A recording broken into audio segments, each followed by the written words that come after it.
Salut tout le monde, j'espère que vous allez bien. On se retrouve pour une toute nouvelle vidéo.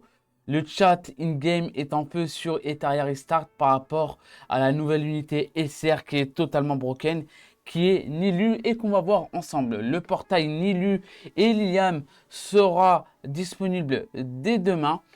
Les deux persos, c'est des persos de type Dark, un support et un DPS. Et on va voir tout ça ensemble dans cette vidéo, surtout pour les personnages Nilu. On va dans les archives parce que pour le moment, le personnage n'est pas encore disponible dans les archives, enfin plutôt dans le portail. Et du coup, on s'oriente dans les archives pour voir ce que l'unité fait. D'ailleurs, l'Iliam est également disponible. Le chat in-game est totalement en feu pour l'unique raison de Nilu qui est totalement broken. Alors, déjà, on va voir à peu près les stats au niveau max. Ok, 116 de speed plus 12. Ok, c'est pas mal.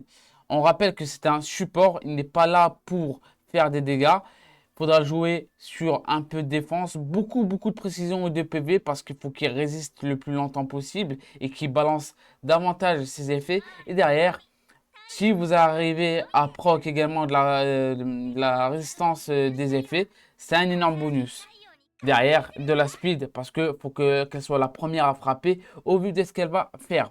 Alors, on commence avec sa première compétence.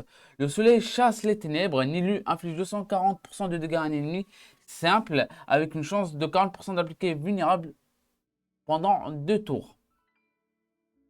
Augmente les dégâts subis de 30% sur l'auto-attaque, avec toujours 40% de chance d'appliquer cet effet. Augmente le coefficient de dégâts de 220%. Augmente la chance d'appliquer vulnérable à 40%.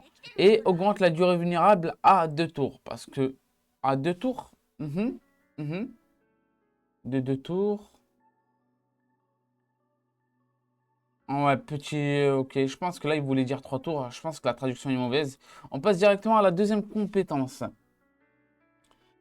Les ombres sous le soleil cachent souvent les secrets indicibles. Nel attaque.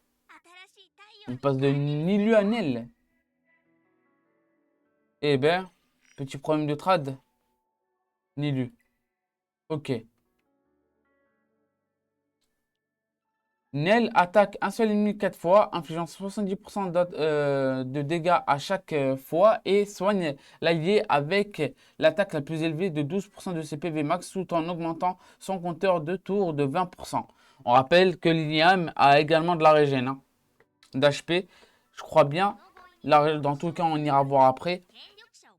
La régène se base sur les dégâts qu'elle met à une cible ou sinon, je crois bien, dans tout cas, on vérifiera après sur le fait si elle tue ou pas un adversaire.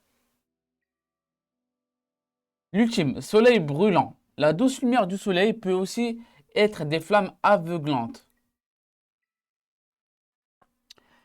Nell inflige 250% de dégâts à tous les ennemis avec 80% de chance d'appliquer vulnérable pendant 2 tours et applique vitesse augmentée à tous les alliés pendant 3 tours. Du coup, on répète. Augmente les dégâts subis de 30%. Là aussi sur la compétence de base. La différence, c'est que l'ultime s'applique à tous les ennemis et à tous les alliés.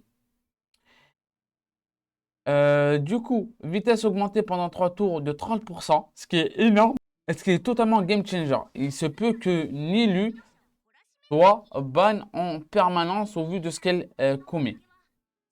On rappelle que c'est un perso dark également, ce qui rend l'unité encore plus intéressante, surtout pour le côté PvE sur les connus à contre-type du coup lumière. Augmente le coefficient d'attaque de dégâts de 250%, augmente la chance d'appliquer invulnérable à 80%. Ok, augmente la durée de vitesse à 3 tours.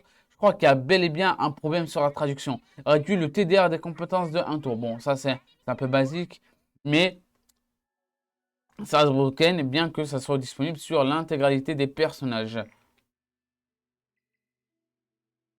Après ça, ouais, c'est le truc un peu basique. Comme je vous l'ai dit, pour monter le perso à 150% de précision, je pense. Et si vous arrivez à l'avoir avec 2 doublons, c'est toujours mieux.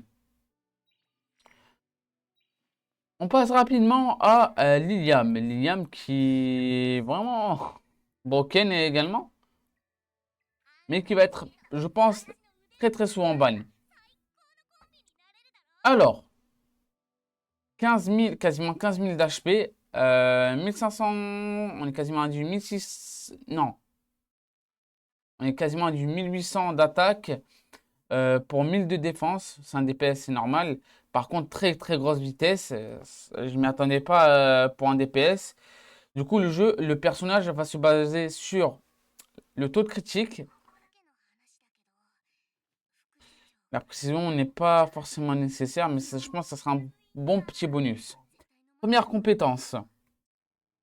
Alors, Liliam canalise la foudre pour infliger 260% de dégâts à un seul ennemi et récupère des PV équivalent à 60% des dégâts infligés. Flash.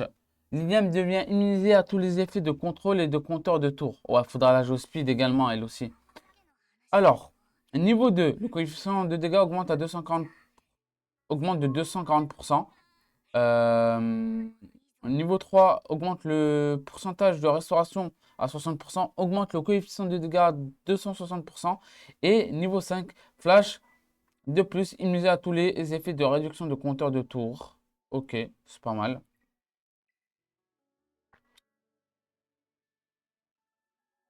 Ça, on l'avait vu dans le trailer, bien que j'ai pas fait de vidéo, mais je pense que la plupart des personnes qui sont intéressées par le personnage ont vu le trailer du personnage où justement ils expliquaient comment marchait, comment fonctionnait le personnage. Du coup, il est temps de devenir sérieux. Liliam inflige deux coups à 180% de 180% de dégâts à un seul ennemi. Pour chaque 1% de PV perdu par la cible, les dégâts augmentent de 1%. Lorsque les PV de la cible sont inférieurs à 70%, applique étourdissement pendant un tour. Si la cible est tuée, applique étourdissement à tous les ennemis pendant un tour. On rappelle que l'étourdissement est garanti à 100%. Une fois qu'elle tue la cible et du coup qui s'applique à tous les ennemis. Niveau 2. Augmente le coefficient de dégâts à 70%, à 170%. Niveau 3. Le seuil de PV pour appliquer étourdi est augmenté à 70%. Voilà, la traduction, je pense, est un peu foireuse. C'est soit ils se sont trompés dans la valeur, soit il y a un problème quelque part dans la trad.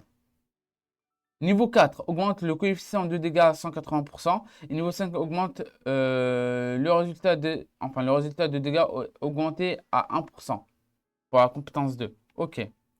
Éclair fulgurant, attaque mono-cible. Augmentation de la vitesse de 40%, enfin de 30%, et augmentation de l'attaque de 40%. Plus celle à montant égal de PV maximum ne peut pas être dissipée mais n'a aucun effet sur les boss. Ok. Alors, PV de la cible quand les PV de la cible sont supérieurs à 60%, les dégâts augmentent de 50%. Ces dégâts ignorent le bouclier et scellent les PV de 50% de la cible équivalent aux dégâts infligés. Au niveau 2, augmente le coefficient des dégâts à 460%.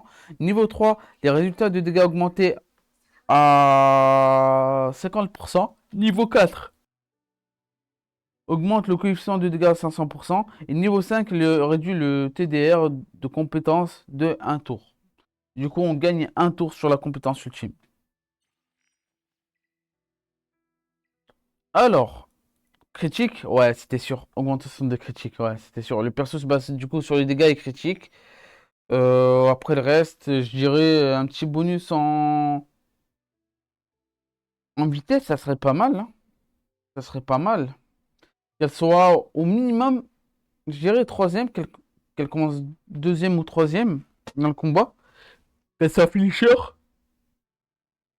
pour l'unique raison de terminer la cible et d'étourdir tout le monde sur le terrain. Voilà. Celle est deuxième ou troisième, c'est impeccable. Dernière, ça va être un peu limite. Après, la précision, on s'en fout, et la résistance à effet, aux effets, serait un bonus au cas où si vous la jouez en dernière position. C'est-à-dire avec très peu de speed. Mais au vu de ce qui est proposé ici avec sa speed, je pense qu'il serait intéressant de la jouer avec un minimum de speed en substat. Sur ce, les amis, ça sera tout pour cette vidéo. J'espère qu'elle vous a plu. Je vous dis ciao et à la prochaine. Peace.